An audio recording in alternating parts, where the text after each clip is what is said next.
신앙생활하는 데 있어서 중요한 것 가운데 하나가 내 뜻대로인가 아버지의 뜻대로인가 라고 하는 문제가 될 것입니다.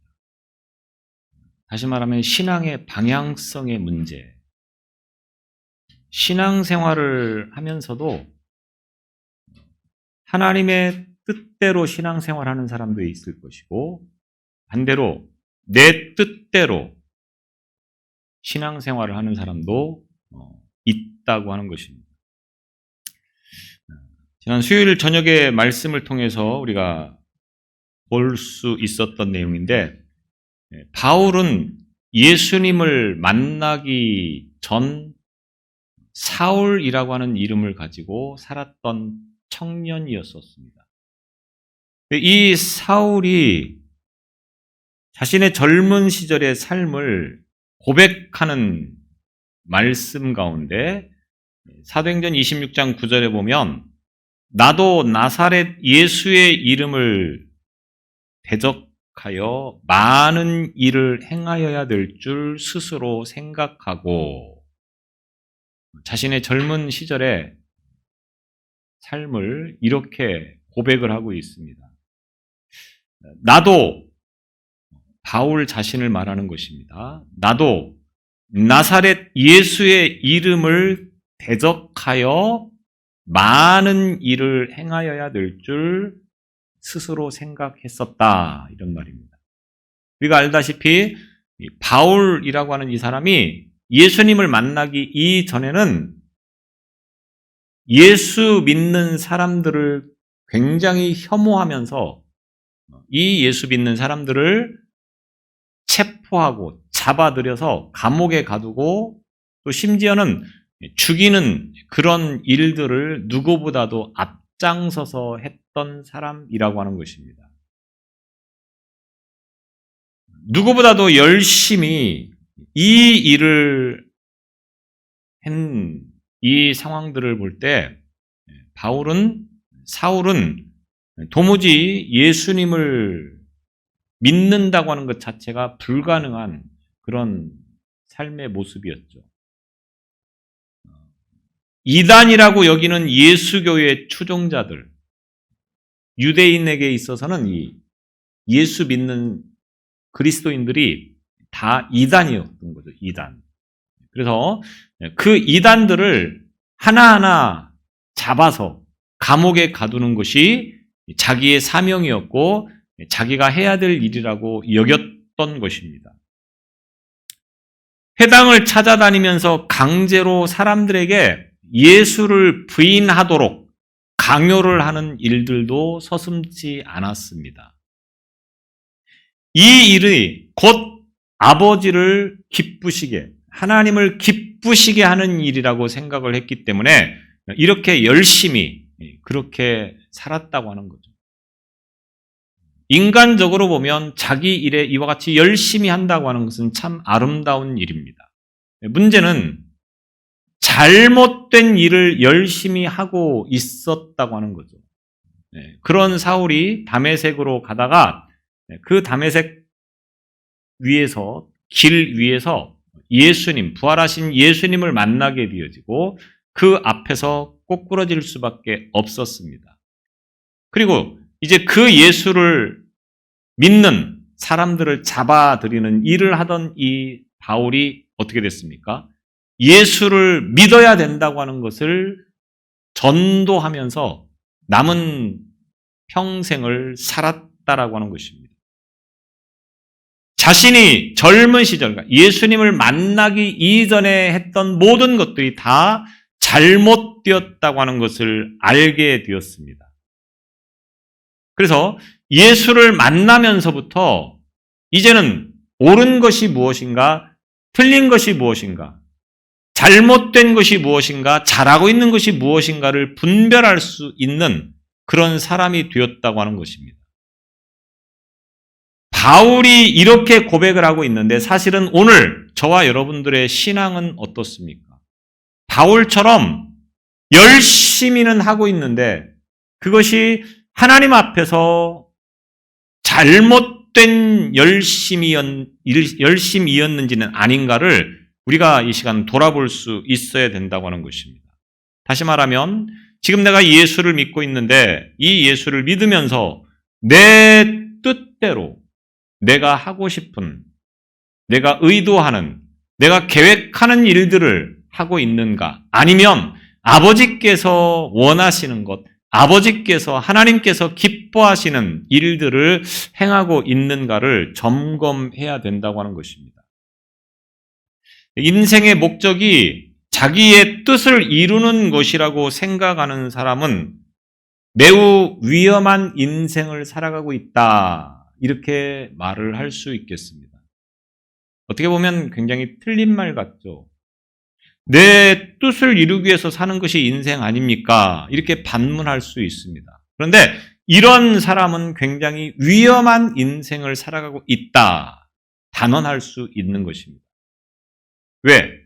만약에 이런 뜻을 가지고 살아가다가 다행히 그 뜻이 잘 되어지면 문제가 되지 않는데 그 뜻이 잘못 되어지면, 그러니까 그 뜻대로 되어지지 않으면 그 인생은 어떻게 그 일을 감당할 수 있겠습니까?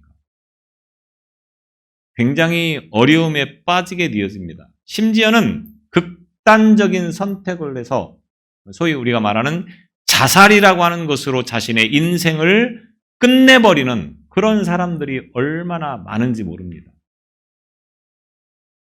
대략 우리나라에서도 하루에 45명 정도가 자살을 한다고 합니다. 굉장히 놀라운 숫자입니다.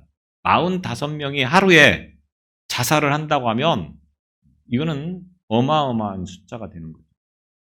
그런데 이렇게 자살하는 사람들의 이유가 대부분은 보면 자기 뜻대로 세상을 살기 때문에 그렇다라고 하는 겁니다. 그리고 그 뜻대로 되어지지 않으니까 죽는 것만이 자기가 사는 길이라고 생각을 해서 결국은 극단적인 그런 선택을 하는 것이라고 하는 것입니다.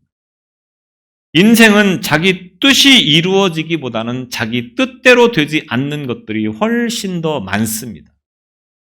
그런데 많은 사람들이 자기 뜻대로 세상을 살아가려고 생각을 하면서 살아가는 경우들이 허다하다고 하는 겁니다. 신앙은 어떻습니까? 신앙도 마찬가지입니다. 신앙생활 하면서 예수를 믿으면서 교회를 믿으면서 내 뜻대로 이루기를 원하면서 교회를 다니고 신앙생활을 하는 사람이 많다고 하는 겁니다. 여러분들이 예수를 믿으면서 어떤 뜻을 세워서 그 뜻이 이루어지기를 기대하며 신앙생활을 하고 있습니까? 굉장히 위험한 신앙이라고 하는 겁니다. 이런 신앙인들은 결국 내 뜻이 이루어지지 않으면 어떡하겠습니까? 예수 믿는 것을 포기해버리고 등 돌리는 경우가 많은 것을 볼 수 있습니다. 신앙은 절대로 내 뜻을 이루기 위해서 신앙생활을 하는 것이 아닙니다. 인생은 내 뜻을 이루기 위해서 인생을 사는 것이 아니라고 하는 것입니다. 하나님의 뜻을 이루기 위해서 인생을 사는 것이고 하나님의 뜻을 이루기 위해서 신앙생활을 하는 저와 여러분이 되시기를 바랍니다. 하나님의 뜻을 이루는 것처럼 가장 안전하고 행복한 삶도 없다고 하는 것을 저와 여러분이 분명히 기억하시기를 바랍니다. 잠언 19장 21절에 보면 사람의 마음에는 많은 계획이 있어도 오직 여호와의 뜻만이 완전히 서리라. 우리가 많은 것을 계획할지라도 그 모든 계획들은 다 헛된 것이라고 하는 것입니다. 오직 여호와의 뜻만이 완전히 서리라. 여호와의 뜻만큼 우리를 완전하게 세워주는 것이 없다. 성경은 이렇게 말씀을 하고 있는 것입니다. 그래서 우리의 삶은, 우리의 신앙은 하나님의 뜻을 이루는 인생이 되어야 되고 하나님의 뜻을 이루는 신앙이 될 수 있어야 된다고 하는 것입니다. 그래서 예수님께서도 내 뜻을 행하려 함이 아니요 나를 보내신 이의 뜻을 행하려고 오셨다고 요한복음 6장 38절에서 말씀하고 있습니다. 예수님께서 이 세상에 오신 것은 예수님의 뜻을 이루기 위함이 아니고 아버지의 뜻, 하나님의 뜻을 이루기 위해서 이 세상에 오셨다. 그리고 그 일을 하고 계신다. 이렇게 말씀을 하고 있다고 하는 것입니다. 그러면 아버지의 뜻이 무엇이겠습니까? 하나님의 뜻이 무엇인가를 우리는 성경을 통해서 여러 가지를 많이 볼 수 있습니다. 그 가운데서 한 구절로 집약해서 하나님의 뜻이 무엇인가를 말씀한다고 하면 요한복음 6장 39절을 통해서 말하고 있습니다. 내게 주신 자 중에서 내가 하나도 잃어버리지 아니하고 마지막 날에 다시 살리는 이것. 하나님의 뜻이 무엇이냐? 마지막 날에 다시 살리는 이것. 이 말은 마지막 심판 때에, 마지막 이 땅을 심판하실 때에 하나님께서 모든 사람이 부활해서 하나님 나라에 가기를 원하는 것이 하나님의 뜻이다. 예수님께서 이 땅에 오신 목적은 바로 이 일을 위해서 오셨다. 이렇게 말씀을 하고 있는 것입니다. 잃어버린 영혼이 다시 하나님 앞에 나와서 구원받고 하나님의 나라에 가는 것이 하나님의 뜻입니다. 오늘 저와 여러분들이 예수님 잘 믿고 마지막 심판 때에 하나님 나라에 가서 영생 복락을 누리며 살아가는 것이 하나님의 뜻이라고 하는 것입니다. 그런데 사람들의 문제는 뭡니까? 하나님께서 행하시는 이 부활을 소망으로 삼고 이 심판의 때를 향하여서 달려가는 것이 아니고 이 현실적인 문제를 고집하면서 이 문제를 해결하고자 하는 의도를 가지고 신앙생활을 하는 경우들이 참 많다고 하는 겁니다. 여러분들이 예수님을 믿으면서 무엇을 기대하십니까? 가난한 사람은 예수님을 믿어서 부자가 되는 것. 몸이 아픈 사람은 예수 믿어서 건강을 찾는 것. 이런 경우들이 참 많다고 하는 겁니다.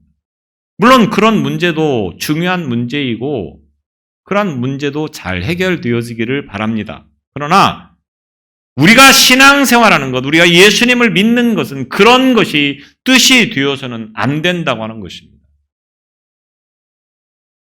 사람들의 문제는 하나님의 뜻을 이루기 위한 것이 아니고 자기의 생각하는 종교적 의의를 행하는 종교적 열심이 뜻이 되어버리는 그런 신앙생활을 하는 경우가 많다고 하는 것입니다. 결국 무엇을 안 믿는 것이 문제가 아닙니다. 잘못된 것을 믿는 것이 문제라고 하는 거죠. 세상에는 믿지 않는다라고 말은 하지만 믿지 않는 사람은 없습니다. 문제는 잘못된 것을 믿는 거죠. 하나님이 없다. 이건 믿음이 없는 게 아닙니다. 하나님이 없다고 하는 것을 믿는 거죠. 근데 그것은 잘못된 믿음이라고 하는 겁니다. 왜냐하면 하나님이 없다라고 했을 때 정말로 하나님이 없으면 그거는 말이 될 수 있습니다. 그런데 하나님이 없다고 해서 없는 분이 아니지 않습니까? 우리가 아무리 하나님의 존재를 부인해도 계신 하나님이 안 계실 수는 없는 거라고 하는 겁니다. 그러니까 사실은 이것은 안 믿는 것이 아니라 잘못된 것을 믿는 것을 말하는 거죠. 안 믿는 사람은 세상에 없습니다. 뭔가 믿는데 잘못된 것을 믿는다. 그 믿는 것이 진리이냐 거짓이냐 이 차이에 있다고 하는 것입니다. 기독교의 문제가 무엇입니까? 오늘 저와 여러분들이 예수님을 믿으면서 기독교의 문제가 무엇이라고 생각을 합니까? 기독교의 힘이 무엇이라고 생각하십니까? 교회의 힘이 무엇에 있다고 생각하십니까? 교회의 힘은 교회 크기에 있는 것이 아닙니다. 그 교회가 얼마만큼의 재정 상태를 보유하고 있느냐, 여기에 문제가 있는 것도 아닙니다. 교회의 크기는 교인들이 얼마나 모이느냐, 여기에 있는 것이 아닙니다. 교회의 힘이라고 하는 것은 얼마만큼 제대로 된 믿음을 가지고 살아가고 있느냐라고 하는 것에 있다라고 하는 겁니다.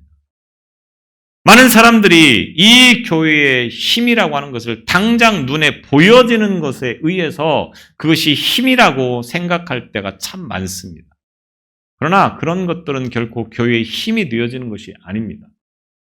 그럴듯한 예배당 건물을 가지고 있다? 그것이 교회의 힘입니까? 절대 그것은 교회의 힘이 될 수 없습니다. 얼마만큼의 교인들이 모여 있느냐? 이것은 교회의 힘이라고 볼 수가 없다고 하는 겁니다. 그 믿고 있는 것이 진리이냐? 다시 말하면 진리를 믿는 자들이 얼마만큼 모여 있느냐라고 하는 것에 곧 교회의 힘이 되어지는 것이라고 하는 겁니다. 요즘 교회들이 비난을 많이 받고 있죠. 왜냐하면 잘못된 점들을 많이 보이기 때문에 그렇습니다. 잘못된 점들을 보였다고 하는 것은 세상 사람들과 같은 생각을 가지고 세상 사람들과 같이 살아가고 있기 때문이라고 하는 겁니다.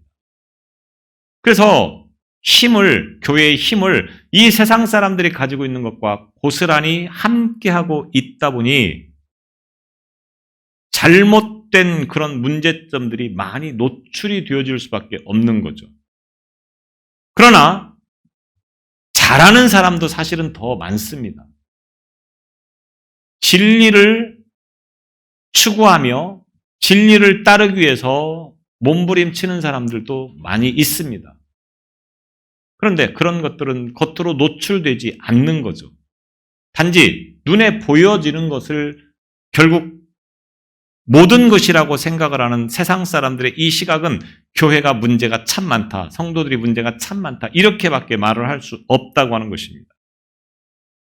우리가 말로는 믿음으로 산다고 하지만 실제로는 하나님을 위해서 어떤 종교적인 열심, 다시 말하면 아까 바울이 고백을 했던 것처럼 내가 뭔가를 열심히 하면 하나님이 그것을 기뻐하실 것이다, 이렇게 생각하면서 신앙생활하는 경우들이 참 많다고 하는 겁니다. 열심히 하는 건 참 중요한 것입니다.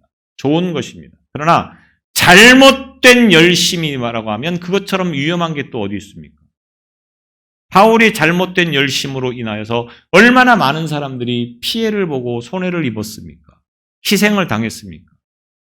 잘못된 열심은 이런 결과를 가져온다고 하는 것입니다. 하나님은 오늘 나의 열심으로 하나님을 섬기는 것이 중요한 것이 아니라고 하는 것을 분명하게 말씀하고 있습니다. 하나님을 바로 알고 그 하나님의 뜻대로 순종하며 살아가는 것을 하나님은 우리에게 요구하시고 있다고 하는 것을 우리가 기억해야 된다고 하는 것입니다.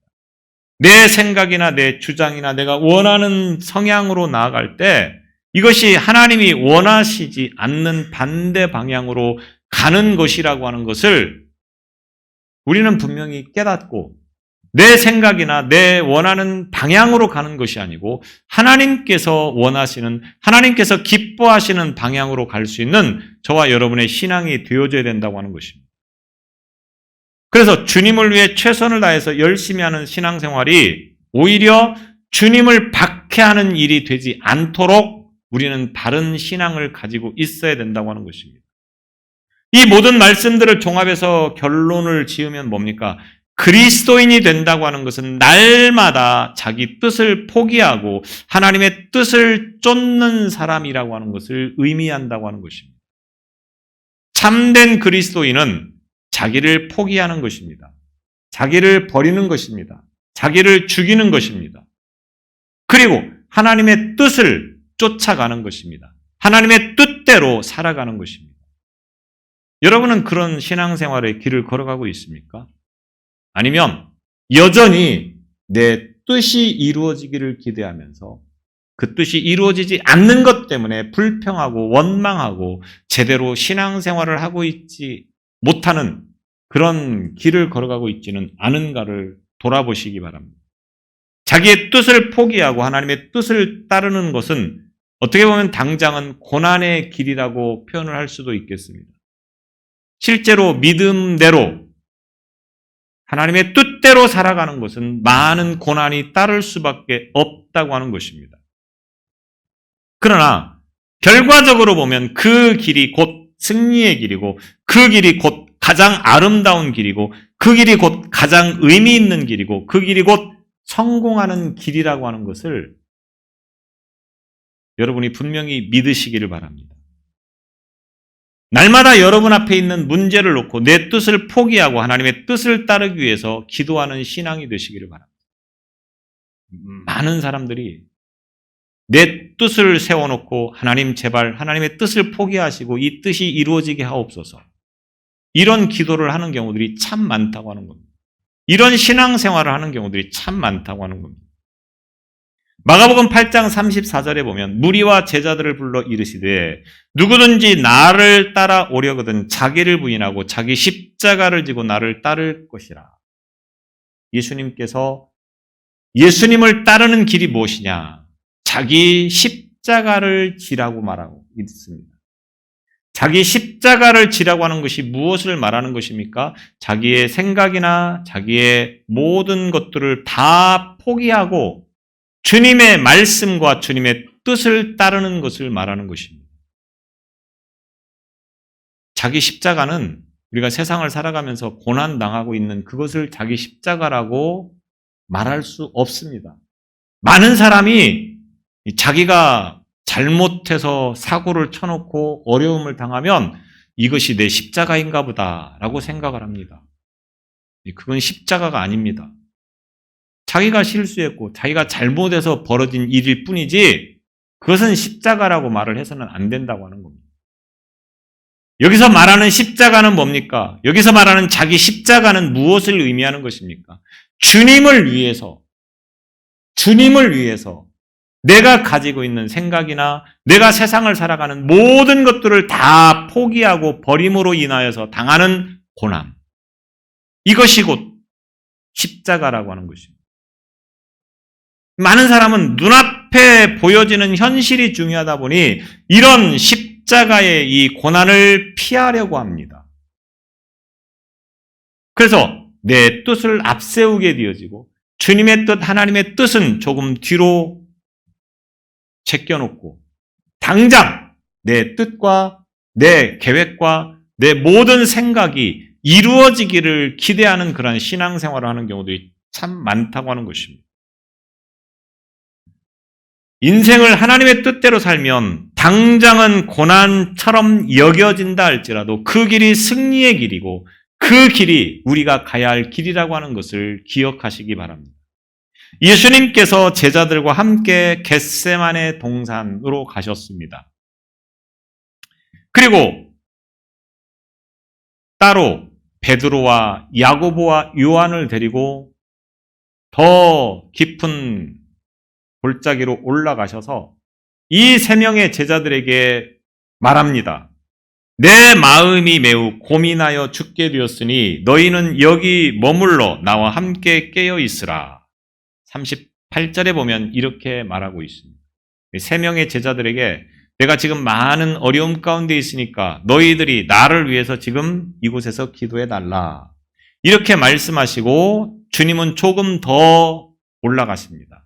그리고 그곳에서 오늘 39절 말씀에 보면 얼굴을 땅에 내시고 엎드려 기도하셨다라고 말씀하고 있습니다. 엎드려 기도하셨다.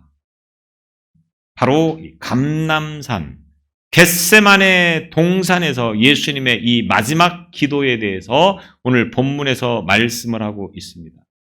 이스라엘 사람들에게 농사에 있어서 귀중한 세 가지의 나무가 있습니다. 포도나무, 무화과나무, 그리고 감람나무. 이 세 가지 나무가 중요합니다. 그런데 이 세 가지 나무 가운데서도 더 귀한 나무는 뭡니까? 감람나무라고 하는 것입니다. 이 감람나무는 약 9m 정도까지 자라서 그늘을 제공하는 큰 나무입니다. 그런데 중요한 것은 이 나무에서 제공되어지는 열매, 이 감람 열매라고 하는 것이 이스라엘에게 있어서는 매우 중요하다고 하는 거죠. 식용으로도 중요하겠고 또 등을 밝히는 기름도 이 감람나무 열매에서 추출을 합니다.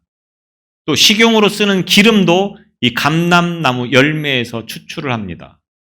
세제를 만드는 기름도 역시 감람나무 기름을 쓰고 있습니다. 제사를 드릴 때 사용하는 거룩한 향을 만드는 재료도 이 감람나무 열매를 통하여서 추출되어집니다. 그러니까 이들에게는 굉장히 중요한 것이겠죠. 그래서 이 중요한 것들을 이제 만드는 장소가 바로 이 겟세마네 동산이라고 하는 곳입니다. 이 겟세마네라고 하는 이 이름의 뜻은 기름 짜는 틀이라고 하는 것입니다. 다시 말하면 감람나무 열매, 우리가 알고 있는 올리브 나무죠. 감람나무 열매를 모아서 이곳에서 기름을 짠다고 하여서 겟세마네, 이렇게 이름을 지어진 것입니다. 이 겟세마네는 그 감람나무를 기르는 정원이었고 그곳에서 기름을 짜던 틀이 이곳에 많이 있었습니다. 이 감람나무 열매를 이 틀에 넣은 다음에 으깨어서 짜내는 것이었습니다. 지금이야 기름을 짜내는 기구나 이런 것들이 많이 발달이 됐겠지만 옛날에는 특별히 그런 기구가 있었던 것은 아닙니다. 그냥 돌에다가 홈을 파서 여기에다가 감람류를 넣고 그리고 밟으면 거기서 기름이 나오는 걸로 이제 사용을 하는 그 틀을 말하는 것입니다. 자, 이 겟세마네라고 하는 이곳에 와서 예수님께서 마지막 기도를 하시고 있는 것은 뭡니까? 감람나무 열매가 이 틀에 모여져서 으깨어져서 기름을 내는 것처럼 예수님께서 이제 이 밤이 지나가면 자신의 몸이 으깨어져서 피 흘리게 되어지고 그리고 그 피로 인하여서 많은 영혼들이 구원에 이르게 되어지는 것을 상징적으로 보여주시기 위해서 이 겟세마네 동산에서 기도를 하시는 것입니다. 겟세마네의 이 기도의 시작은 어떻게 보면 예수님께서 골고다로 가는 구원의 시작과 같은 것이다 라고 말씀을 드릴 수가 있겠습니다. 모든 것의 시작은 우리가 기도이지 않겠습니까? 뭐 할 때마다 우리는 기도로 시작을 합니다. 그런 것처럼 예수님께서 이곳 겟세마네에서 기도하심을 통하여서 이제 십자가를 지고 가는 이 구원이 시작되어진다, 이렇게 말씀을 드릴 수가 있다고 하는 겁니다. 33년이라고 하는 짧은 생애 속에서 하나님의 뜻을 위해서 모든 것을 다 바쳐 일하셨던 예수님께서 이제 이 밤이 지나면 십자가를 지고 골고다라고 하는 곳에 가셔서 그곳에서 죽으셔야만 했던 것입니다. 그 출발점이 어디냐? 바로 이 겟세마네 동산에서 지금 이 순간 기도하는 이때부터 시작이 되어진다고 말씀을 드릴 수가 있다고 하는 겁니다. 이 기도의 현장에서 기도하시는 예수님의 모습을 표현하기를 땀방울이 핏방울이 되기까지 간절하게 기도하셨다. 누가복음에 보면 의사였던 누가는 이 상황을 의학적인 그러한 관점에서 예수님의 기도를 표현하고 있습니다. 누가복음 22장 44절에 보면 예수께서 힘쓰고 애써 더욱 간절히 기도하시니 땀이 땅에 떨어지는 핏방울같이 되더라. 실제로 우리 몸이 굉장히 간절하게 이렇게 기도하면 이 땀방울이 핏방울이 되는 현상이 나타날 수 있다라고 그렇게 어떤 분이 이야기를 하는 것을 볼 수 있습니다.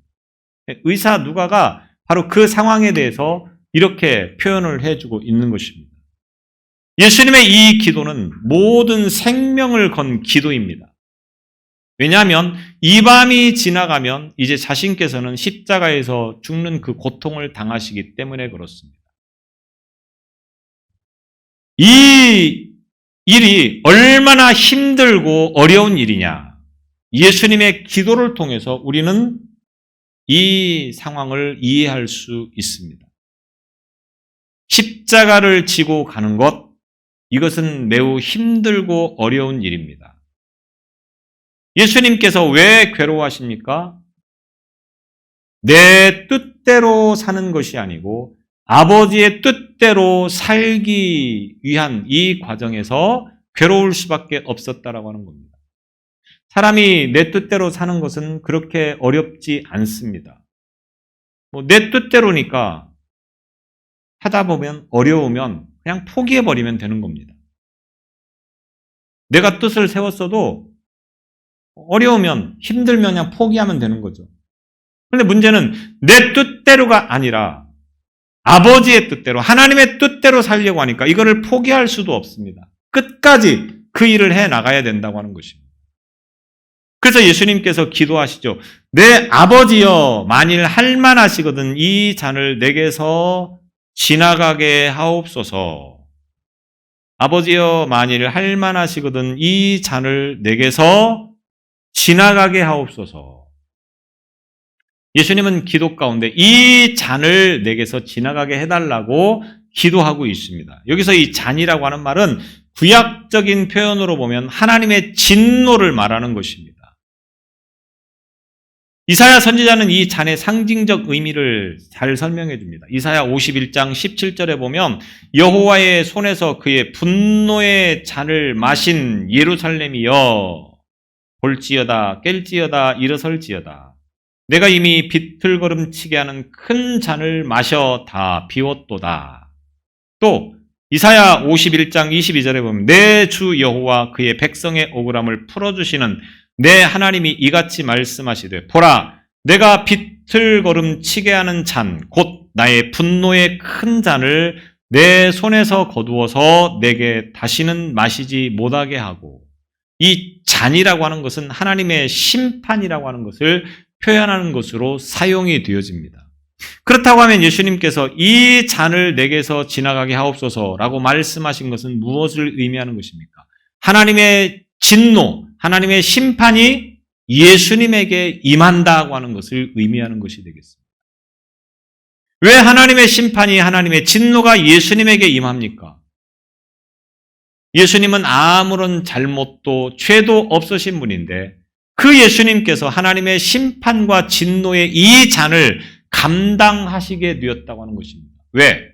바로 저와 여러분의 죄를 대신해서 죽으시는 것이기 때문에 그렇습니다. 다시 말하면 저와 여러분들이 당해야 되는 하나님의 진노, 하나님의 이 심판을 예수님께서 대신 감당하신다고 하는 것을 의미하는 것이 되어집니다.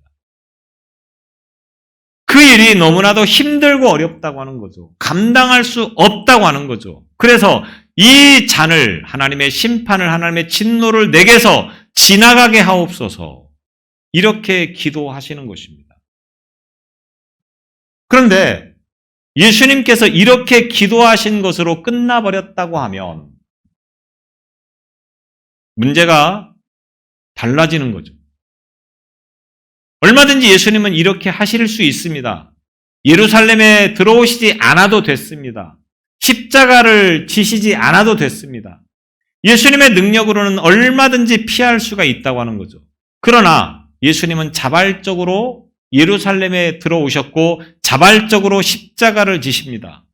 그 사건 앞에 예수님이 기도하시는 것은 이 잔을 내게서 지나가게 하옵소서. 예수님의 기도의 중요성은, 강조점은 여기에 있는 것이 아닙니다. 그 뒤에 뭐라고 기도하고 있습니까? 그러나 나의 원대로 마시옵고 아버지의 원대로 하옵소서. 이것이 예수님의 기도입니다.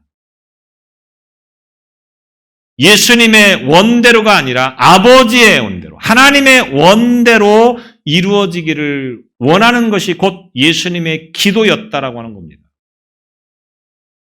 예수님께서 십자가의 길을 가고 싶지는 않지만 어쩔 수 없이 아버지의 뜻에 따르겠다, 이런 의미로 이렇게 말씀을 하는 것은 아닙니다. 예수님의 소원과 하나님의 뜻이 서로 충돌된 것을 의미하는 것이 아니라고 하는 겁니다. 예수님은 이 어려움을, 이 고난을 당하지 않는 것이 정말로 예수님의 뜻이었느냐? 그렇지 않다고 하는 겁니다. 하나님의 진노의 잔을 겪어야 하는 고통이 얼마만큼 큰 것인가를 지금 호소하고 있는 것입니다. 피할 수만 있다고 하면 피하는 것이 마땅할 만큼 이 고통은 큰 것임을 예수님께서 지금 이렇게 표현하고 있는 거죠. 예수님이 정말로 감당하기 싫어서 말씀을 하는 것이 아닙니다. 당연히 마땅히 감당해야 될 것을 아십니다. 그리고 기꺼이 그 일을 감당하십니다. 다만 이것이 얼마만큼 크고 무섭고 두려운 것인가를 알라고 하는 것입니다. 예수님은 그 기도를 지금 하고 있는 것입니다.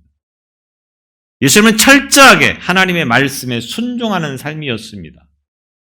어떤 고통, 어떤 문제, 어떤 아픔, 어떤 시련 전혀 망설임 없이 아버지의 뜻이라고 하면 그 일을 기꺼이 감당하고자 하는 것이 곧 예수님의 삶이었다고 하는 겁니다.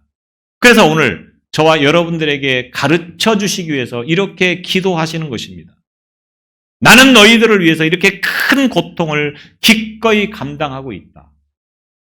할 수만 있으면 피하는 것이 좋은 이 일을 나는 기꺼이 감당하고 있다. 오늘 저와 여러분들에게 주시는 말씀입니다. 오늘 우리의 신앙은, 우리의 기도는 어떤 기도이고 어떤 신앙입니까?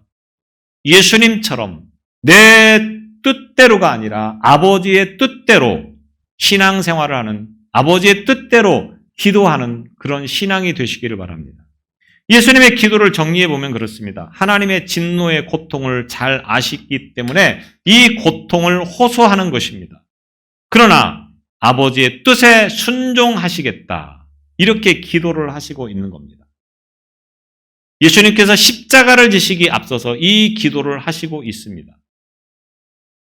예수님은 기도하지 않고 잡히셔서 십자가의 길을 가지 않아도 될 수 있는 능력을 가지고 계신 분입니다. 그런데 이 일을 기꺼이 감당하고 있다라고 하는 겁니다. 그러면서 아버지께 기도합니다. 아버지의 뜻대로 모든 것이 이루어지게 해달라고. 이 말은 자신은 죄가 없으신 분이지만 오늘 온 인류를 구원할 수 있는 길은 오직 자신께서 이 고통을 당하는 것이었고 이 십자가를 지는 것에 있다고 하는 것을 분명하게 보여주시면서 내가 이 일을 감당하겠사오니 온 세상 사람들이 구원받고 천국 갈 수 있는 그러한 은혜를 달라고 기도하는 예수님의 기도를 우리가 볼 수 있어야 되는 겁니다.